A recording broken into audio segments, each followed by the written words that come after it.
tuko hapa katika ukumbi African Dream. Kama nilivyokujuza awali, aliyekuwa anasubiriwa ni mkuu wa majeshi ya polisi hapa nchini, IGP Simon Siro.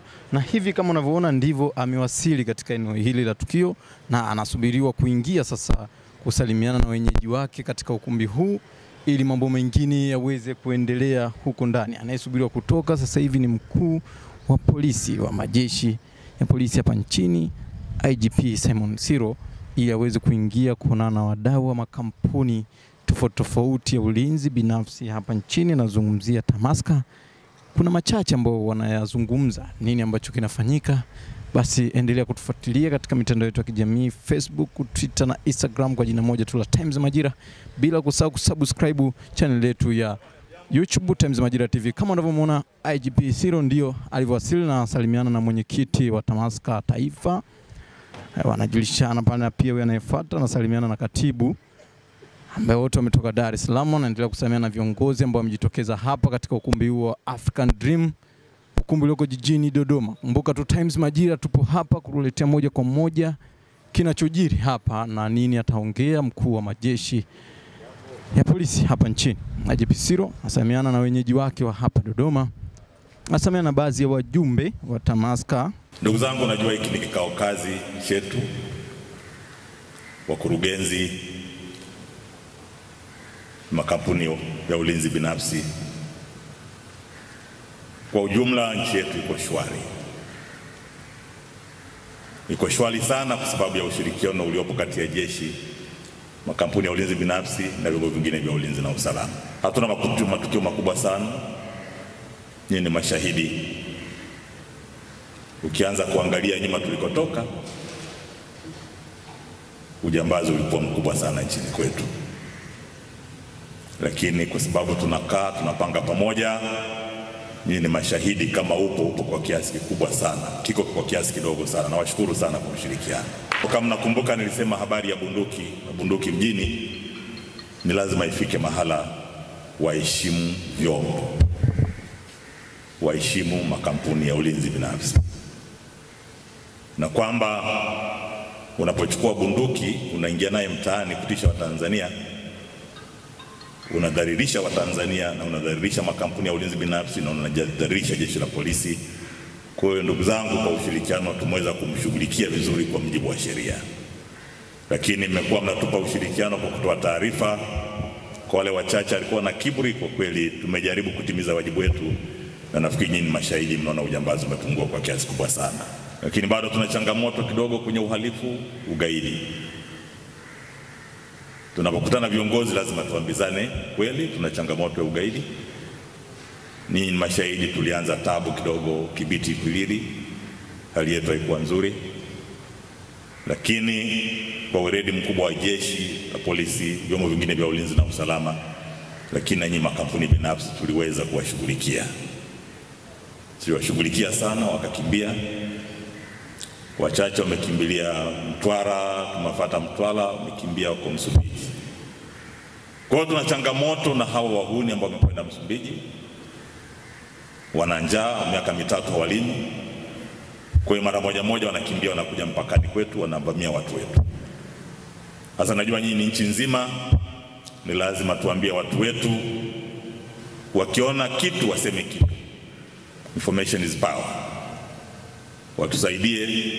Lakini mpakani tumejipanga vizuri, majeshi yetu yote tupo kuhakikisha kwamba Watanzania hawapati tabu. Kwa ndugu zangu, ni vizuri nikawapa picha kamili ya kitu gani kiko. Lakini tumefika hapa tulipo sasa kwa sababu ya ushirikiano wetu sisi jeshi la polisi na nyinyi.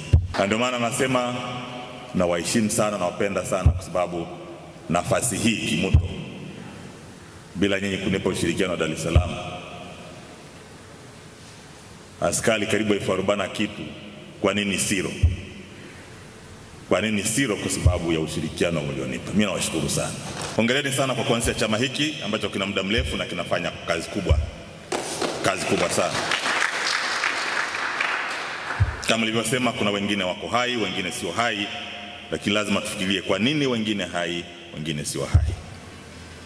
Kwenye swala leadership ni sisi sasa kukaa kuona gaps ziko wapi. Hizi gaps ziko wapi?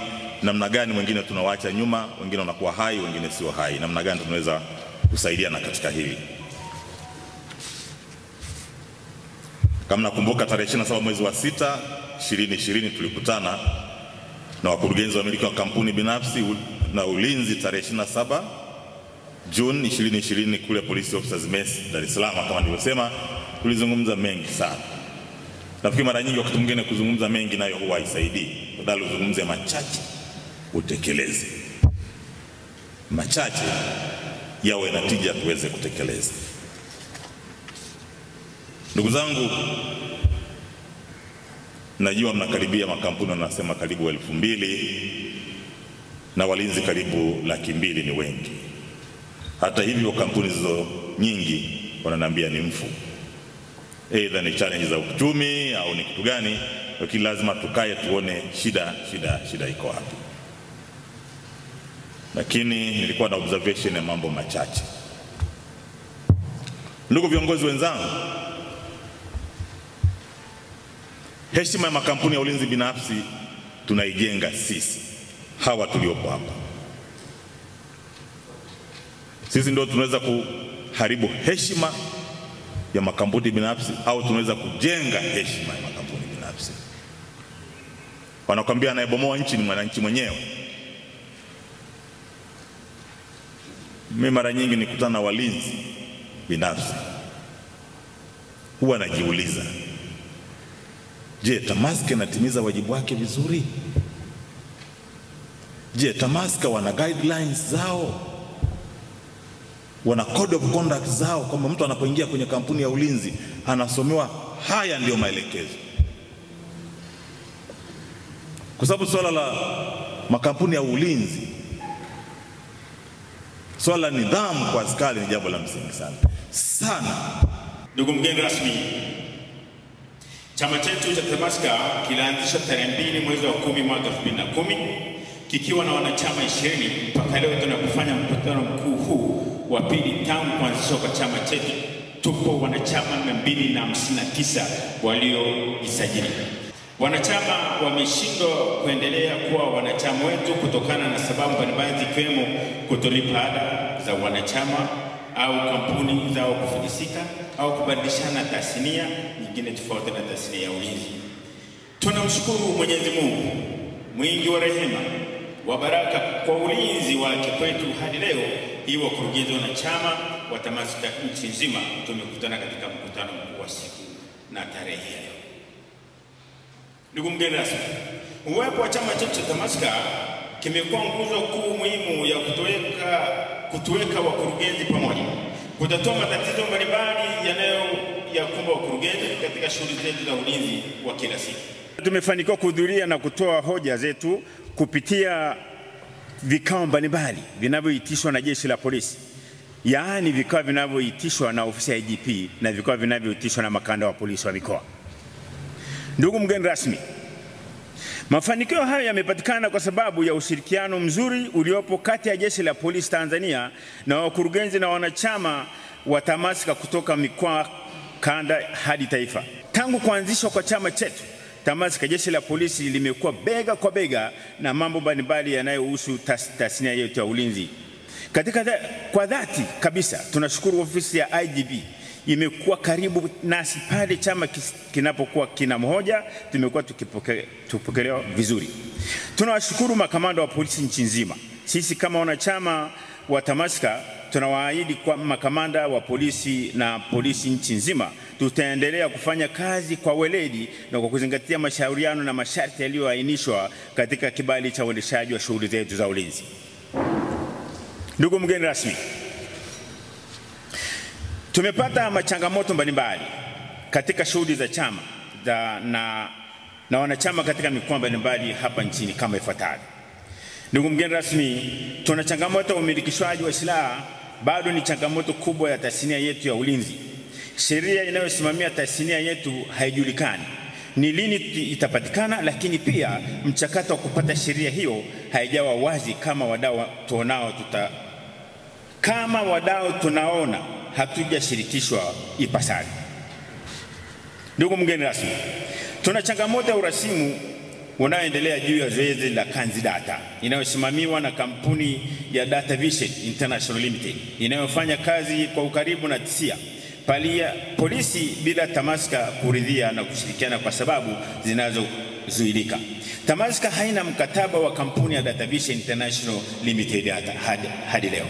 Tuna changamoto juu ya mafunzo ya weledi yanayosimamiwa na polisi jamii, yamekuwa na bei tofauti kwa kila mkoa, una gharama zake zaidi ya 20,000 kwa kila mlinzi. Tunaoshiriki kujua gharama halisi ni ipi. Nirudia hiyo.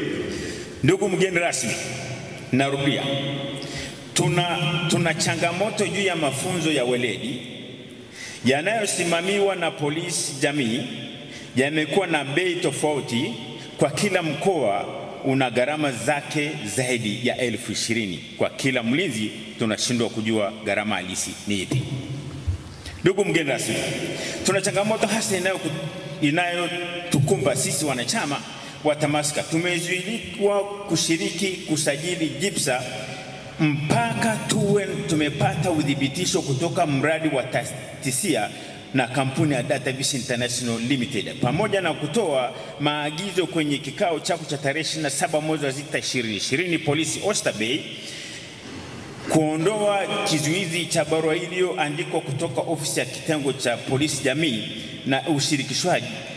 Jambo hili bado limekuwa sintofahamu, bado linaleta wakati mgumu kwa ushindani wa zabuni hadi ujasiri.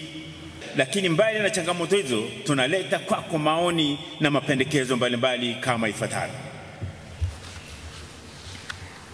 Ndugu mgeni rasmi, tunaomba ofisi yako itusaidie kupata mswada wa sheria itakayopeleka bungeni ili nasi tujaribu kupitia na kutoa maoni yetu kama wadau tulioko ndani ya sekta ya husika kwa kushirikishwa kwa uwazi bila sintofahamu ili kuondoa malalamiko ya wanatasnia hii.